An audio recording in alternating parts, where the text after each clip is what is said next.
Hello எல்லாருக்கும் வணக்கம். Welcome to Prabhas nest my life as a teacher. இன்றைக்கி வீடியோவில் நான் உங்களோட என்ன ஷேர் பண்ண போகிறேன்னு பார்த்துக்கிட்டிங்கன்னா, டிசம்பர் 30th லன்ச் தாங்க. எங்களுக்கு இந்த சூடாக செஞ்சு சாப்பிட்ணுன்றது எங்களுக்கு ரொம்ப பெரிய கனவாக இருக்கும். எனக்கும் சரி, என் பசங்களுக்கும் சரி.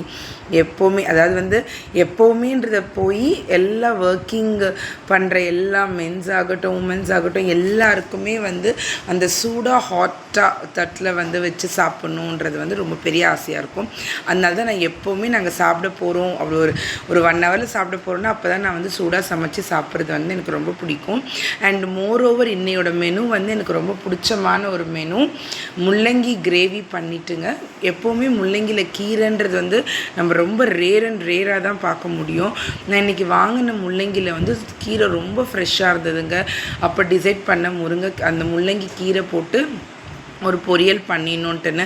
அந்த பொரியல் எனக்கு அவ்வளோ பிடிக்குங்க. அது அவ்வளோ உடம்புக்கு நல்லது வேறு. ப்ளஸ் இந்த முள்ளங்கி கீரையில் நிறைய நார் சத்து இருக்கும். அது நம்மளோட ஹெல்த்துக்கு ரொம்ப நல்லது. நார்மலாகவே கீரைனாலே ரொம்ப நல்லது. இந்த முள்ளங்கி கீரையில் என்ன ஸ்பெஷல்னு பார்த்துக்கிட்டிங்கன்னா, நம்ம உடம்புல இருக்க தேவையில்லாத நீரை எடுத்துருவாங்க. அதுதான் அதோட ஸ்பெஷாலிட்டி. ஸோ வாங்க எப்படி செய்கிறதுன்னு பார்க்கலாம். முதல்ல முள்ளங்கி கிரேவிக்குங்க நான் ஒரு 1/2 கிலோ முள்ளங்கி எடுத்திருந்தேன். அதுக்கு ஃபஸ்ட்டு 2 மீடியம் சைஸ் வெங்காயம், நல்லா கடுகு உளுத்தம்பருப்பெல்லாம் போட்டு தாளிச்சிட்டு வெங்காயம் நல்லா போட்டு பொரிச்சிடணுங்க. வெங்காயம் நல்லா கொஞ்சம் பொரிச்ச உடனே முள்ளங்கிலேருந்து தண்ணி வருங்க. ஸோ அந்த முள்ளங்கி கொஞ்சம் லேசாக வதக்கிட்டு தக்காளி, நான் கிரேவிக்காக ஒரு 4 தக்காளி மீடியம் சைஸ் எடுத்திருந்தேங்க. இந்த முள்ளங்கியும் தக்காளியில் இருக்க தண்ணி வர்றதுக்காக நம்ம என்ன செய்யணும்னா, கொஞ்சம் சால்ட்டை சேர்த்துட்டு அதில் மூடி போட்டு வச்சிடணுங்க. அப்போது நம்ம மூடி போட்டு வச்சிட்டோன்னா என்ன ஆகும்னா, அதில் இருக்க தண்ணி எல்லாம் நல்லா வர ஆரம்பிக்கும். அந்த சால்ட் ஆகட்டும், கொஞ்சம் மஞ்சள் தூளும் போட்டுட்டு நம்ம கொஞ்சம் க்ளோஸ் பண்ணி வச்சிடணுங்க. பெருங்காயத்தூளெல்லாம் போட்டிங்கன்னா நல்லா கொஞ்சம் வாசனையாக இருக்கும் அந்த கிரேவி. இதோட நான்வெஜ் சாப்பிட்ற நாளன்னைக்கு நீங்கள் ப்ரான் போட்டிங்கன்னா வேறு லெவலில் இருக்குங்க. முள்ளங்கி ப்ரான் கிரேவிலாம் சொல்கிறதுக்கு சான்ஸே இல்லை, அவ்வளோ சூப்பராக இருக்கும். நான் கண்டிப்பாக ப்ரானும் முள்ளங்கி எனக்கு என் கையில் என்னைக்காச்சும் சேர்ந்து கிடைக்கிட்டவங்க உங்களுக்கு கண்டிப்பாக நான் அதை சமைச்சு காட்டுறேன். சைட் பை சைட் இன்றைக்கி ஒரு கொய்யக்காய் வாங்கியிருந்தேங்க. வீட்டாண்ட எப்பவும் காய்கறிக்கு ஆள் வருவாங்க, அவங்கக்கிட்டேருந்து கொய்யக்காய் வாங்கியிருந்தேன். 1/2 கிலோ 50 ரூபான்னு. நல்ல நாட்டு கொய்யக்காங்க, நல்லா குட்டி குட்டியாக இருந்துச்சு. அந்த கொய்யக்காய் சாப்பிட்டாங்க. ரியலாக சொல்கிறேன், நான் ரொம்ப வருஷத்துக்கு கழித்து இந்த மாதிரியான ஒரு இனிப்புங்க. அதுக்குள்ளே என்னமோ ஒரு சர்க்கரை ஊற்றின மாதிரி, சர்க்கரை வச்ச மாதிரி அவ்வளோ இனிப்பு. நானே என் பசங்களை ரொம்ப வலிக்கட்டாயம் பண்ணி, நீ சாப்பிட்லன்னா இதை மிஸ் பண்ணிடுவேன் அப்படிலாம் சொல்லி பசங்களை சாப்பிட வச்சேன். ஏன்னா அவங்க காயாக இருந்தேன், என் பசங்க இப்போல்லாம் சாப்பிட மாட்டேன்ட்டாங்க, அவங்களுக்கு பழமாக தான் வேணுமா.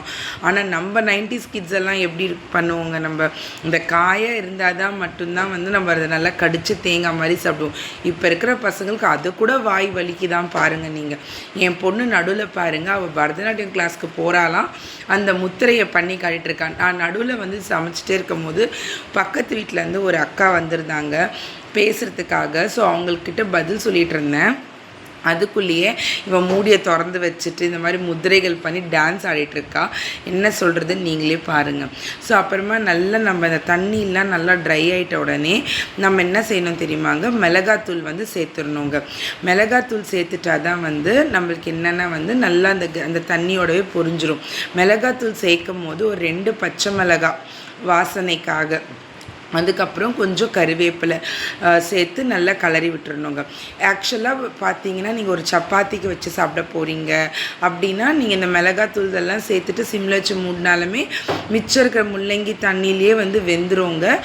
இல்லை எல்லா மசாலாவும் நம்மளுக்கு கொஞ்சம் பொரிஞ்சு ஒரு கொஞ்சம் கிரேவியாக வரணும், ரைஸ்க்கு சாப்பிட்ணுன்னா நீங்கள் என்ன செய்யணும்னு பார்த்துக்கிட்டிங்கன்னா, லேசாக ஒரு 1/2 டம்ளர் கூட கிடையாதுங்க, ஒரு 1/4 டம்ளர் தண்ணி அளவுக்கு நீங்கள் தெளித்து ஒரு 10 நிமிஷம் மூடி போட்டிங்கன்னா உங்களுக்கு சூப்பராக கிரேவின்றது மிக்ஸ் ஆகிட்டு வந்துடுங்க. நம்மளுக்கு எல்லா கிரேவியும் பொரிஞ்சிருச்சு அப்படின்றதுக்கு அடையாளம் என்னென்னா, நம்ம விட்ட எண்ணெய் கொஞ்சம் தான் விட்டுருப்போம், அந்த கொஞ்சமாச்சும் எங்கேயாச்சும் டாட்டாக தெரியுங்க. அப்போ நம்ம என்ன நினச்சிக்கலான்னா, நம்ம போட்ட எல்லா மசாலாவும் நல்லா பொரிஞ்சிருச்சு, ஸோ நம்ம ஆஃப் பண்ணிடலான்ற மாதிரி நம்ம அதை புரிஞ்சுக்கலாம். ஸோ கொஞ்சம் சால்ட்டு பத்தலை ஆக்சுவலாக, அதனால் கொஞ்சம் சால்ட்டு சேர்த்துட்டு இப்போ லேசாக கொஞ்சம் தண்ணி சேர்ப்பேன் பாருங்களேன். இந்த தண்ணி ஏன் சேர்க்கணும்னு நான் உங்களுக்கு ரீசன் சொல்லியிருந்தேன். நம்ம மசாலா போட்டது எல்லாமே பொரிஞ்சு கொஞ்சம் கிட்டைக்கு வர்றதுக்கு தான் கூட அந்த 1/4 டம்ளர் தண்ணி. ஆக்சுவலாக முள்ளங்கியில் பார்த்தா நம்ம தண்ணி சேர்க்கவே வேண்டாம் தான், பட் என் பொண்ணு இந்த திறந்து வச்சு கொஞ்சம் டான்ஸ் எல்லாம் ஆடிட்டு இருந்தா இல்லையா, அதனால் கொஞ்சம் நான் பாருங்கள் சுமார் 1/4 டம்ளர் போல் தான் சேர்த்துருக்கேன். ஸோ இந்த ஓரளவுக்கு முள்ளங்கி கிரேவி ரெடி ஆகிடுச்சுங்க. நான் என்ன பண்ணியிருந்தேன்னா அந்த முள்ளங்கி கீரையை நல்லா பொடிசாக கட் பண்ணி வச்சுருந்தேன். இப்போ அந்த முள்ளங்கி கீரை பொரியலுக்கு பண்ணுறதுக்கான ஏற்பாடுகள் நான் ஆரம்பிச்சிருவேன். ஒரு கடாய் வச்சுக்கணும், ஒரு குட்டி கடாயை நான் எடுத்துக்கிட்டேன். அது சூடான உடனே நான் எப்படி சொல்கிறது, ஒரு 2 கைப்பிடி அளவுக்கு சிறுபருப்பு எடுத்துக்கினாங்க. சிறுபருப்பு நல்ல ஒரு லைட் ப்ரௌன் கலர் வர வரைக்கும் பொரிச்சுக்கணும். நம்மளுக்கு அந்த லைட் ப்ரௌன் கலர் வந்த உடனே கொஞ்சம் தண்ணி விட்டு ஊற வச்சிடணுங்க. ஒரு 10 நிமிஷம் போல் ஊறினாலுமே போதுமான விஷயங்க. அதுவே சூப்பராக நல்லா இருக்கும். அது ஊறி வந்தால் தான் நம்மளுக்கு அந்த கீரையோட மிக்ஸ் பண்ணி வரும். இல்லை நீங்கள் சாம்பார் செய்கிற நாளில் இந்த மாதிரி கீரை கிடைக்குதுன்னா அந்த வெந்த பருப்பை கூட நம்ம அந்த முள்ளங்கி கீரையில் போட்டு செஞ்சோன்னா கூட சூப்பராக இருக்குங்க. நம்ம இந்த பருப்பு வகைகளில் ஏன் ஆட் பண்ணுறோன்னு பார்த்துக்கிட்டிங்கன்னா ப்ரோட்டீனுங்க, ப்ளஸ் வேறு இந்த கீரையில் இருக்கிற நார் சத்து கூட ரொம்ப உடம்புக்கு நல்லதுங்க. இப்போ டைஜஷன் நல்லா நம்மளுக்கு கிடைக்கும். ஏன்னா அதில் நிறைய நார் சத்து இருக்கிறதுனால. இன்னொன்று நீங்கள் டயட் பிளான் பண்ணியிருக்கிறீங்க அப்படின்றவங்க கூட இதை வெயிட் மேனேஜ்மெண்ட்டுக்கு சாப்பிட்லாம். இது நல்ல முடி வளர்ச்சி நல்லா இருக்குங்க. நம்ம உடம்புக்கு நல்ல ஒரு நோய் எதிர்ப்பு சக்தியும் கொடுக்குங்க. அண்ட் தென் மெயினாக உமன்ஸ்க்கு தாங்க நான் எப்போவுமே சொல்கிறது இந்த 30-35+ ஏஜ் அவங்களுக்கு அனிமிக் ப்ராப்ளம், லோ பிபிலாம் இருக்கும். அவங்களுக்கு இந்த மாதிரி கீரை கிடச்சி அது ஒரு வரப்பிரசாதம்னு நினச்சிக்கலாங்க. இது அவங்க டயட்டில் சேர்த்துக்கிட்டால் அவ்வளோ நல்லதுங்க. ஸோ இது அனீமியாவை கூட கட்டுப்படுத்துங்க. சோகம் நோய் வராமல் தடுக்க உதவுகிறது இந்த கீரை. ஸோ வாங்க நம்ம இப்போ இந்த கீரையை எப்படி செய்யலாம். ரொம்ப சிம்பிளுங்க. இன்னி ஒரு 5 to 10 minutes ஆஃப் டைமில் நீங்கள் இந்த கீரையை செஞ்சு முடிச்சிடலாம். ஸோ ஃபஸ்ட்டு ஒரு கடாய் வச்சுக்கலாங்க. முள்ளங்கி கிரேவி ஆயிடுச்சு, நான் அதை எடுத்து பக்கத்தில் வச்சுட்டேன். கடாய் வச்சுக்கோங்க. கடாய் சூடான உடனே ரொம்ப கம்மியான எண்ணெய், அதாவது 1 டேபிள் ஸ்பூன் கணக்குக்கு எண்ணெய் விட்டுக்கோங்க. எண்ணெய் விட்ட உடனே கடுகு, உளுத்தம்பருப்பு, கடலைப்பருப்பு சேர்த்து நல்லா பொரிச்சுக்கோங்க. நல்லா பொரிஞ்ச உடனே நீங்கள் என்ன செய்கிறீங்கன்னா 2 வரமிளகாங்க, சும்மா அது ஒரு வாசனைக்கு அப்படின்ற மாதிரி தான் போட போகிறோம். அது நல்லா வரமிளகாவையும் போட்டு நல்லா பொரித்து எடுத்த உடனே நான் ஒரு பெரிய வெங்காயம் ஒன்று எடுத்திருந்தேங்க. அந்த ஒரு பெரிய வெங்காயம் என்ன செய்கிறீங்கன்னா நல்லா கொஞ்சம் க்ளாஸியாக ஒரு கண்ணாடி பதம் போல் என்ன செய்கிறீங்கன்னா நல்லா பொரிச்சுக்கோங்க. ரொம்ப பொரியணும், ப்ரௌன் ஆகணுன்ற அவசியம்லாம் கிடையாதுங்க. அது பொரித்த உடனே என்ன செய்கிறீங்கன்னா நம்ம இந்த 10 நிமிஷத்தை சிறுபருப்பு வறுத்து ஊற வச்சுருக்கோம் இல்லைங்களா, அதை ஃபஸ்ட்டு இந்த வெங்காயத்தோடு சேர்த்துருங்க. அதில் இருக்க தண்ணியை வடிகட்டிட்டு நீங்கள் அந்த பருப்பை இந்த வெங்காயத்தோடு ஆட் பண்ணிவிடுங்க. ஆட் பண்ணிவிட்டு இந்த வெங்காயத்தோட இந்த பருப்பை கொஞ்சம் வதக்குங்க. அதில் இருக்க கொஞ்சம் வாட்டர் கண்டென்ட் எல்லாம் கொஞ்சம் போகிற மாதிரி அளவுக்கு வறுத்துக்கிட்டிங்கன்னா நல்லாயிருக்குங்க. ஸோ அது கொஞ்சம் தண்ணியெலாம் ட்ரை ஆகிடுச்சு அப்படின்னு தெரிகிற வரைக்கும் நீங்கள் என்ன செய்யணும்னா வறுத்தாதான் அந்த பருப்பும் கொஞ்சம் நம்மளுக்கு வெந்த மாதிரியும் ஆகும் லேசாக, ப்ளஸ் வேறு நம்ம கீரையும் அதுக்கு அடுத்தது போடுறதுக்கு கரெக்டாக இருக்குங்க. ஸோ நான் என்ன செஞ்சேன்னா கொஞ்சம் ஃபாஸ்ட்டில் வச்சுட்டேன். ஸ்டவ்வை ஃபாஸ்ட்டில் வச்சுட்டு கீரையை நல்லா கீரை போடலைங்க, சிறுபருப்பை நல்லா ஃபாஸ்ட்லேயே வச்சுட்டு நான் ஃப்ரை பண்ணிகிட்டு இருந்தேங்க. அந்த ஆனியனோடு சேர்ந்து கொஞ்சம் வதக்கிட்டு இருந்தேன். இப்போ பார்த்துக்கிட்டிங்கன்னா உங்களுக்கு பார்த்தாலே தெரியும் அந்த கடாயில் இருக்க தண்ணியெலாம் கொஞ்சம் ட்ரை ஆகிடுச்சு. இப்போ நான் நல்ல ஒரு 5-6 தடவை அலசின முருங்கைக்கீரையை நான் ரெடி பண்ணிகிட்டு இருந்தேன் சைட் பை சைடு. ஏன்னா நம்ம ஒரே இடத்துல நின்று அந்த வேலையை நம்ம பார்க்கணும் இல்லையா. ஸோ அந்த கீரையை நல்லா வடியெல்லாம் கட்டி ரெடி பண்ணிவிட்டேன். இப்போ நம்ம என்ன செய்யலான்னா இந்த கீரையை நல்லா பொடிசாக கட் பண்ணி வச்சுருக்க கீரையை சிறுபருப்போடு நம்ம சேர்த்துடலாங்கங்க. இந்த சேர்த்த உடனே நம்ம உப்பெல்லாம் ஆட் பண்ணக்கூடாதுங்க. ஏன்னா கீரை வதங்கி வரும்போது நம்ம அதுக்கேற்ற மாதிரி நம்ம சால்ட்டை ஆட் பண்ணிக்கலாங்கங்க. அதுதான் விஷயம். ஸோ நான் என்ன செஞ்சேன்னா கீரையை போட்ட உடனே நல்லா மிக்ஸ் பண்ணி விட்டுட்டேன். ஆக்சுவலாக கீரையை மூடி வச்சு சமைக்கக்கூடாது தாங்க. ஆனால் நம்ம இப்போ இதில் பருப்பு போட்டிருக்கிறதுனால நம்ம என்ன செய்கிறதுனா ஒரு 5 மினிட்ஸ்க்கு இல்லை ஒரு 5 to 10 மினிட்ஸ்க்கு மூடி வச்சோம். இந்த பருப்பு கொஞ்சம் நல்லா கொஞ்சம் மலர்ந்த மாதிரி இருக்கும், ஆனால் ரொம்ப மலர்ந்துடாது. ஏன்னா நம்ம இன்னும் தண்ணி சேர்க்க போகிறதில்ல. அதுக்குள்ளேயே நம்ம இந்த தேங்காய் துருவலை ரெடி பண்ணிக்கலாங்கங்க. நான் வந்து ஒரு ரெண்டு பத்தை தேங்காய் போல் எடுத்திருந்தேன். அதோட வந்து ஒரு 2 வரமிளகாய் எடுத்திருந்தேங்க, ஒரு 4 பூண்டு எடுத்திருந்தேன், 2 கொஞ்சம் சீரகம் எடுத்திருந்தேங்க. இதெல்லாம் வந்து நம்ம மிக்சியில் கொஞ்சம் கொரகொரப்பாக அரைச்சி எடுத்துக்கிட்டு இந்த கீரையோட வந்து நம்ம சேர்த்து மிக்ஸ் பண்ணி விட்டுட்டு ஒரு 5 to 10 மினிட்ஸ் மூடி போட்டுட்டிங்கன்னா கீரை வந்து அல்டிமேட்டாக அப்படியே உதிரியாக இருக்குங்க. அவ்வளோ உதிரியாக இருக்கும், பார்க்குறதுக்கே நம்மளுக்கு அவ்வளோ பிடிக்கும் நம்மளுக்கு வந்து.